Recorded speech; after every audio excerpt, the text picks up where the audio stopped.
So I've got some statistics I want to share with you guys. So Barna reports 85% of pastors report experiencing criticism or conflict within their church. 50%, according to Lifeway, 50% say they feel unappreciated or under attack by congregants and community members. 75% of pastors say they rely solely on prayer and scripture to manage criticism of their ministry. So let me ask you two a question. How, as pastors, are we supposed to handle the criticism that comes in ministry? This is just a dumb question. I wish you would ask other questions because I can't handle dealing with this kind of stuff. It'd be nice if we had a moderator here who actually did well. Yeah, Richie is the moderator, Bubba. I'm bright and early in the morning. Hey, how do we solve all of the problems pastors are facing in their churches? Let's start there. And we'll be done in about 5 minutes here. How do we handle criticism? Okay, so I think to begin with, I think we have to separate when people criticize. Sometimes it's the wounds of a friend. Like, we have to remember, sometimes some people are criticizing and they're actually not trying to hurt us. They're trying to help us. So, and there's a lot that goes into this discussion. One of those is how did growing up in your home, how did they handle criticism? Well, and in your family, if you didn't handle criticism well, guess what? You're probably prone not to handle it well now. So part of it is to remember that in a lot of guys, I think a lot of us in ministry, we have a tendency towards people pleasing, and we have a tendency towards needing the affirmation of people, and we have a tendency at self-criticism.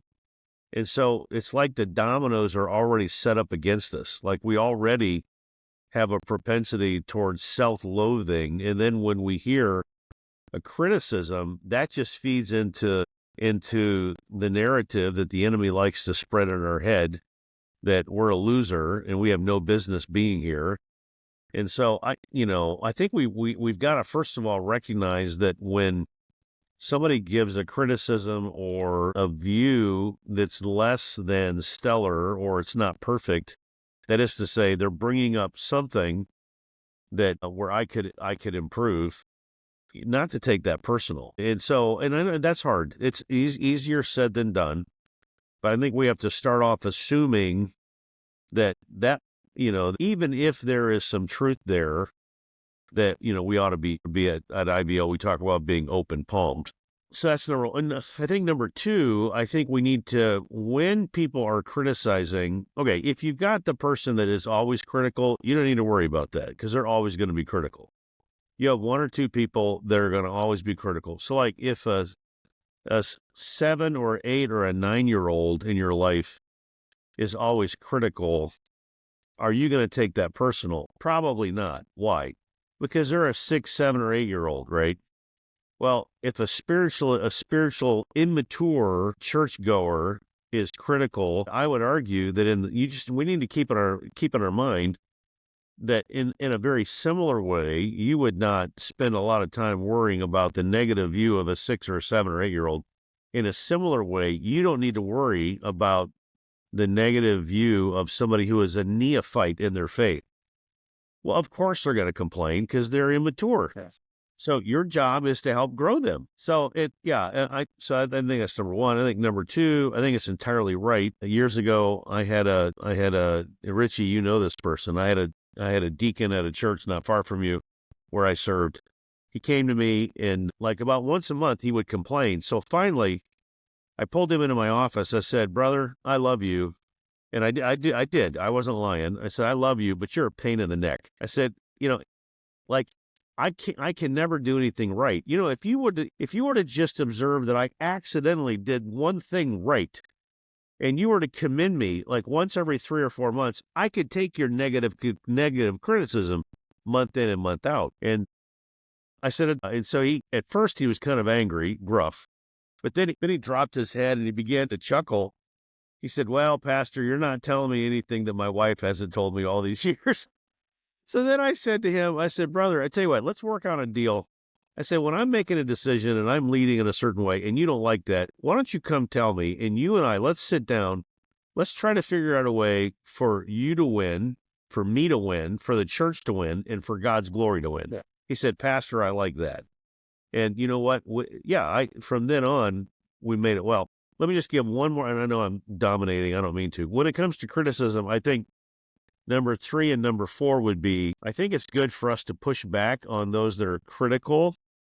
I think when people bring criticism, it's good to say, okay, because a lot of times when people bring criticism, it's just that they're making generalizations. They're not being very specific. So I like to drive people to be specific, which is, okay, specifically, what am I doing that you don't want me to do? Or what am I not doing that you want me to start doing?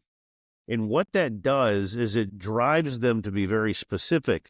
And then you can say, that's an unfair expectation. I'm never going to do that. And I'm sorry, that's just not who I am. Or it's going to say, you know what, you're right. That's something that maybe we need to really consider. Or it could be, I can't do that, but maybe we should be doing that. Somebody needs to do that. Or you can say, hey, you know what, you're right. You caught me. You're right, that we really ought to be doing that. So I think that, and I think number 5, I think the 5th thing is when people are being critical, I think it's an opportunity for us to say, hey, why don't you help us with that? I had a leader on a leadership team years and years ago. He said, Tetro, you're horrible at communication. I said, thank you. Can you help us? I said, I'd like to make you the czar of communication. Oh, no, I don't have time for that. I said, okay, thank you. You're a leader in our church. You have time to complain about you're going to communicate that I'm not a good communicator. I ask you to help us fix that, and you're not willing to fix that. So that's my first salvo on criticism. Dietz, how do we evaluate what is criticism and what is just church whininess, if that makes sense? Yeah, it does. I think I actually had we had a guy in our church for a while. He was in Michigan. He was HR. He was an HR guy for a large corporation. And he used to remind me, which was good, I needed it, that you manage to the 90%. You don't manage to the 10% who are whining and fussing and always got something to say. And I think as a pastor, as you navigate through the challenges there, so I think what I would personally try to do, a little bit to Joel's point, if you have somebody who is constantly griping, and like that's their character, their nature is to always be fussing. They've always got something they got to fuss about. Honestly, at the end of the day, it's just like Charlie Brown's teacher. It's just like noise in your head. Just, you don't really, I mean, they think they're getting all this stuff off their mind, and all you're thinking is like, dude, well, I don't know what we're having for lunch, and I got to do this, and I got to do, because it's all they've ever done to you is just fuss and whine. But I think, to me, I think there's a couple things. First of all, you evaluate the source that the criticism or complaint or comment is coming from. If it's somebody who is involved and engaged and committed to the church, man, that raises the bar because they are involved and committed. But if you got somebody who is, they show up once a month to your church and they're never serving, they're never doing anything, and then they want to complain, it's like you kind of get a little bit more credence the more involved you are. But then I think also you have to process through and say, okay, what, even with the person who's whining and fussing, what in that are they actually trying to say? Is there something that I can critically process through to say, okay, you know what, they're fussing about this. 98% of what they said is not applicable, but actually there's something in there that I can gain, that I can learn from, that I could grow in, that I could change, that I could engage them better on. And so I think it takes, I think there's 2 extremes that pastors go to. The one is the guy who is constantly beat down by criticism, and he is himself discouraged and frustrated and just can't continue on because, it's like he can't handle it. And then you get the other guy who dismisses everything because, well, you're just a bunch of idiots. You don't know what you're talking about. Well, there's probably a balance in the middle of all that to say, okay, what can we learn? I'm not going to let it destroy my life. I'm not going to ignore it all either. So how can I critically process through this? So how do we filter that criticism as it comes in? How do I take Miss Mabel, who comes into my office, how do I filter what is actually criticism or what is actually just her opinion and preference that she just wants it her way? How do I filter through that? I think part of that is to capture that, and I think on some occasions it actually would be good. Hey, what's her fictitious name again? What did Mabel. you call her? Mabel. Mabel.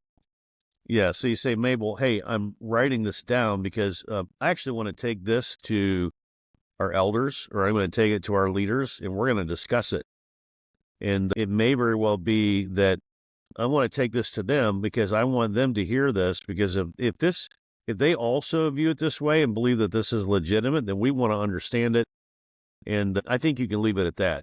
Now, if you needed to, you could say the rest of it, which is, well, if this is just you and we don't believe it, then we'll know that too. Yeah. But But it you- never yeah, comes you- it never you- comes in using Miss Mabel. It never comes in, it's just, hey, I think this. It's, hey, people are talking, or people are saying, or everybody thinks this.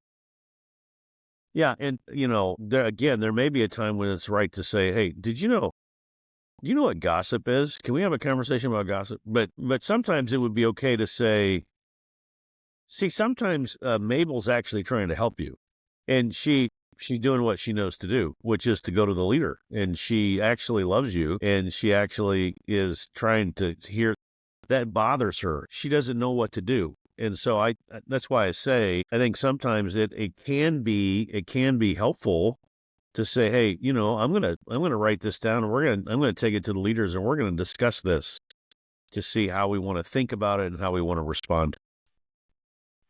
Yeah, I think you process through it. Usually if they're saying everybody's saying or everybody thinks, typically they're using that as kind of a crutch to tell you something, and they want to diffuse it from them to, I'm not the only one. We actually dealt with this a little bit in our leadership.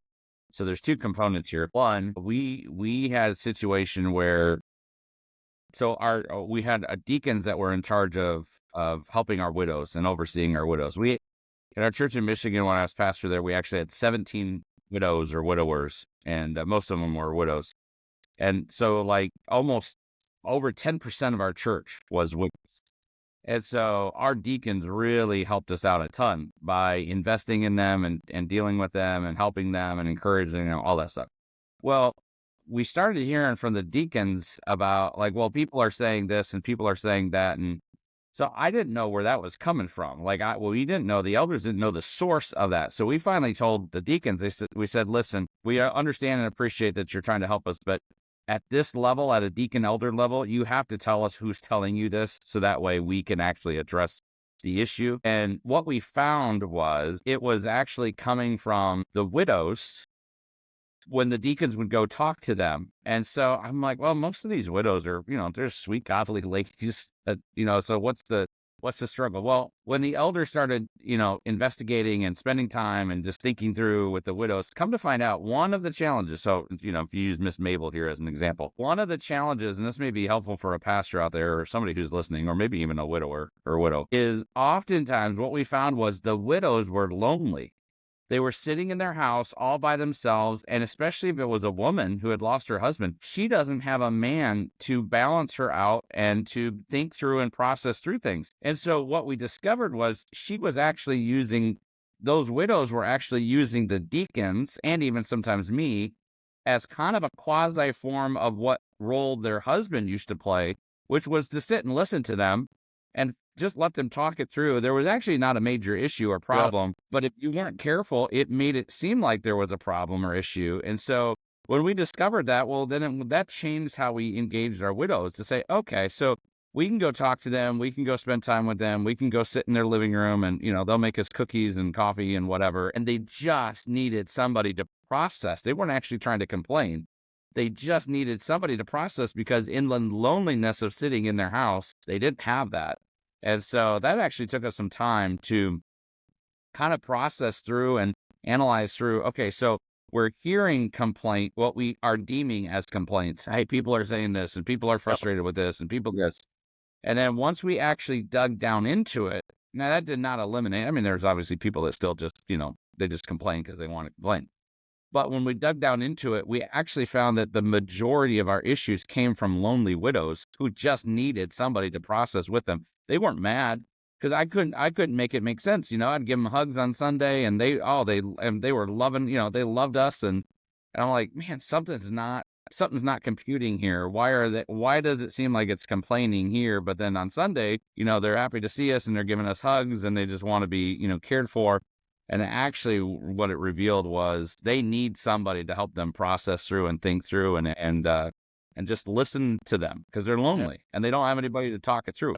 Yeah, but in that scenario, what you have is, and I think in most of our churches, we have one or two leaders that think that if they were in charge of all the leaders, they would do it better.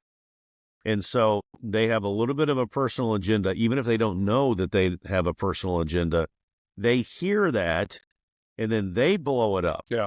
Because they have a personal agenda. They take an item that's maybe a 1 or a 2 on the Richter scale, and they blow it up to a 5 or a 6 to say, see that? Our pastor isn't doing as good a job as I could do. And here's an example of that. And so they twist that and they use that. And so that also happens in a lot of our churches. Kind of dialing back to our statistics here, if 85% of us as pastors are dealing with consistent criticism, there should be an understanding in there amongst seminaries and the pastorate and all of us in ministry that, hey, you're just going to have to deal with this. There's just no way around it, that part of your ministry is going to be criticism. Part of it is going to be conflict.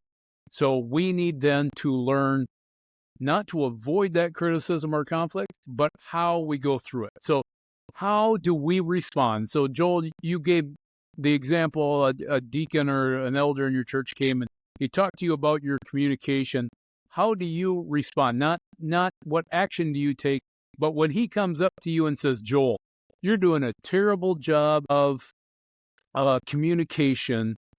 How do you respond to that initially? The process of how am I going to respond as a leader, as a pastor, as a man of God to this criticism? What does that process look like?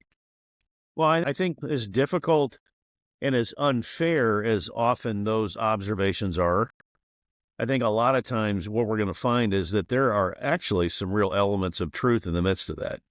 And so I had to admit to my friend who was serving with me, yeah, you're right. I don't do well with that. And I remember saying something like, here's the thing. I don't think you're ever going to be satisfied.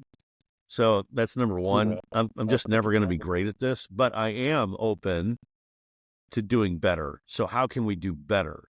How can I do better? How can we do better? And so again, in that case, we did take it to the leadership. It was one of the first times in the opening salvo of Southeast Valley Church, we had IBL come in, and coming out of that, I remember one of our high-level priorities, high-level objectives was to include, we had 3 or 4 of them, and one of them was to improve our communication. And it did. We worked on it. We made it a priority, and we actually got better at it. Now, it's kind of funny when IBL comes and we do ministry in a church or a group, almost every ministry captures the fact that we could do better with communication. Yeah. So, again, part of it is to recognize that, that the person that's complaining about your communication, they themselves don't do a great job with communication.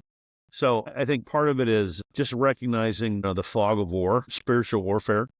I mean, there's just always going to be something that we could improve. Yeah. For me, I'm Irish German. So there's a bit of warlikeness in me when I feel like I'm attacked. And then the second part after that issue goes away, then the second part is how can I conquer this issue, this problem? And for me, one of the most important things I need to do is just stop. In that moment when that criticism comes across, I need to stop. Just take a pause. Just step back, because the Iron Man suit is going to come out, or the Hulk smash is going to come out, and that doesn't help anything, So I just take a minute, take a second, breathe, and then listen. That's the important part, is I have to listen to what they're saying so I hear clearly what they're trying to communicate and not what my reaction thinks they're communicating. And then I evaluate it. Is this a criticism that I really need to take?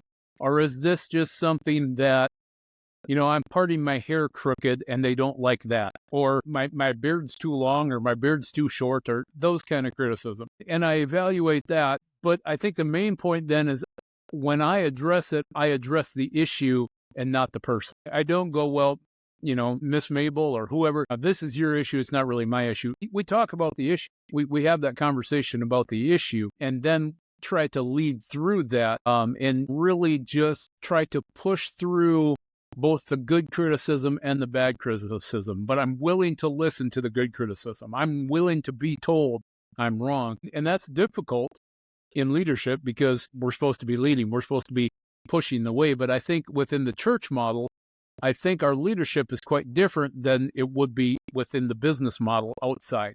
And I think with a lot of leadership pastors are being taught, those lines are being blurred with how they respond to criticism and how they lead. Yeah, I think you're right. And I think that in a lot of our churches, a lot of our, how do I say that? The kind of churches that would appreciate the three of us and where we do ministry and kind of the orbs that we connect with. I think our kind of churches in the last 20 to 30 years have tended away from congregationalism more to elders led. Now, I think most of our churches still have an element of congregationalism, but I think with that, it's easy for pastors to just say, well, you know what, the pastors are going to make this up, and we're going to do what we're going to do, and you're going to follow, and that's the way that's going to be. And I understand there's a nature of pastor leadership that it's important that we hold on to and protect. But it's foolish just to dismiss what might be either the way we are or even a perception that many of our people see. Like, I know that there can be a difference between perception and reality, but the thing is, if you've got 4 or 5 or 6 or 7 people who love you and actually love the church and are actually giving, and yet all of them or most of them are perceiving an issue, well, don't have an attitude of saying, well, it doesn't matter because the elders got this in hand. That's foolish. And especially if a simple, hey, you know what, you're right, we're not as good as there as we could be. We're going to talk about that. We're going to think through that. Thanks for bringing that to. I mean, how is that? That doesn't hurt us at all. And as a matter of fact, sometimes that can save our bacon. So I think that part of it comes to having a humble spirit and not having I'm the pastor, I can do no wrong. So in this, is there a way we as pastors can prevent the criticism and not like approach it as in don't ever bring any criticism towards me or anything like that, but is there a way that we can walk through our congregation in how we criticize each other and how we approach issues within the church and issues within each other?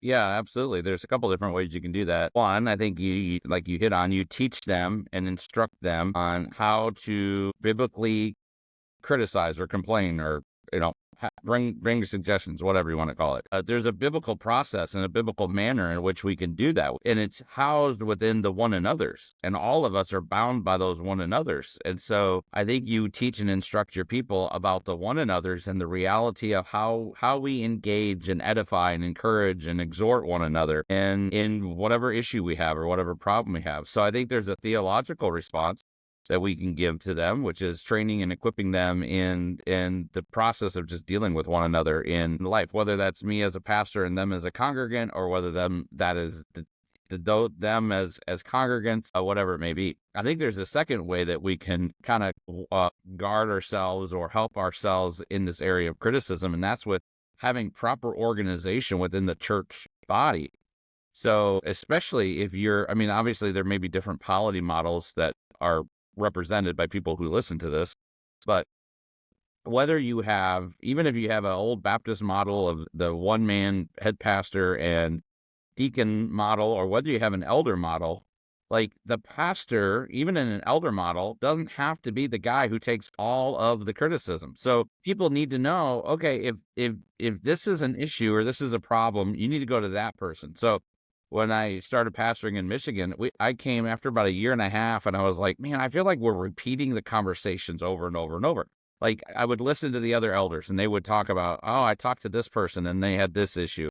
And then one of the other elders, I talked to this person and they had the same issue, the same person. And then I'm like, I know they talked to me with the same problem or issue. And so what we came to the conclusion was we do not have a clear structure of who's responsible for what. And so we created lanes of responsibility, roles and responsibilities within our elders. And so we were like, okay, so this is our prayer and care ministry, and Dave is over that.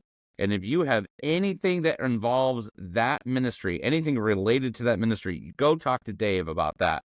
If you have an issue over family ministry, anything like Sunday school, junior church, anything that involves that, go talk to Michael. If you have an issue with discipleship, any of our discipleship component ministries, go talk to Ben about that. And if you have something about anything else or you're just not sure, come talk to me. And man, that drastically reduced the issue that we were facing, where the four of us as elders were constantly getting hit, because actually the congregation wasn't trying to be difficult. We had obviously some that would be, but most of the congregation is not trying to be difficult. They just don't know where they're supposed to go with their concern or their question or their problem or their issue, so they go to everybody. Well, now the elders get together and all they're talking about is all these people who are fussing. Well, actually, it may only be one or two people who are actually saying something, and it's because you guys didn't organize yourself well enough. So I think as a pastor, we have to take the onus on ourselves first to say, have we taught them biblically? Have we organized ourselves successfully? And have we communicated effectively in order to help the congregation to be able to have a means and a source by which they can communicate and talk to us, and we can communicate and talk to them? If we have done that, and then you got one, to Joel's point earlier, if you got one person who is like, they are just a critical negative person, I think you address that individually. And you can say, hey, Bob, like, this isn't okay. You can't have a problem about everything. That actually shows us you have a heart issue. And so we need to address that. We need to deal with you on that. Yeah, and then I would add one more, and that is number 4, don't be critical yourself. Like if you're a pastor and you're critical and you're criticizing people, guess what your church is going to reflect? Yeah. It's your fault, Nimrod. You taught them how to be a critic. Yeah. And I think, a lot of churches do like a stewardship sermon series where they talk about financial giving, typically in October and November, right before the end of the year. Is this something that's worth a conflict resolution sermon series, throughout the year or every couple of years, where we just reinforce these principles within the body? Is that something that would be worthwhile for a lot of our congregations to hear? Yeah, but just know that if you have everybody read Sandy's book on conflict resolution, the thing about Sandy, it's a good book. It really is. It's a great book. So yeah, if you read Sandy and if you tell everybody to read Sandy, that's great. But for the next 3 or 4 or 5 weeks, everybody is confronting everybody in the church. It's really a pain. So if you're going to do that, what you need to do is just go on vacation and let the other pastors deal with that little. And then when you come back, it'll be heaven. And then, you won't have any more conflict. And you got to make sure you've got your 2 separate rooms situated, with padded walls and no weapons in those 2 situated rooms. So when you're doing that negotiation and back before with the mediator, there's no violence that partakes in that. Right. That's right. All right, gentlemen. Joel, why don't you close us in prayer, please? Yeah, Father, we thank you for the day. Thanks for our time. Thank you for your sheep and for your church. I pray that you would give us wisdom. Help us to be open-palmed. Oh, Lord, I pray that when people come to us with criticisms, help us to be teachable, open. And then, Father, give us wisdom on these issues that we've talked about. We look to you. We thank you for your people and the privilege it is to lead them and to feed them in each corner of the vineyard where we serve. For it's in Christ's name we pray. Amen. One last thing. Statistically, it says 30% of pastors right now are considering stepping out of the ministry because of criticism. My plea to you is that you don't do that, that you keep on keeping on, and you're serving God and you're serving others, and that should be your main focus. As always, if you've made it this far, please like and subscribe to this, as it helps us get this message out to others. Thank you. Have a great day.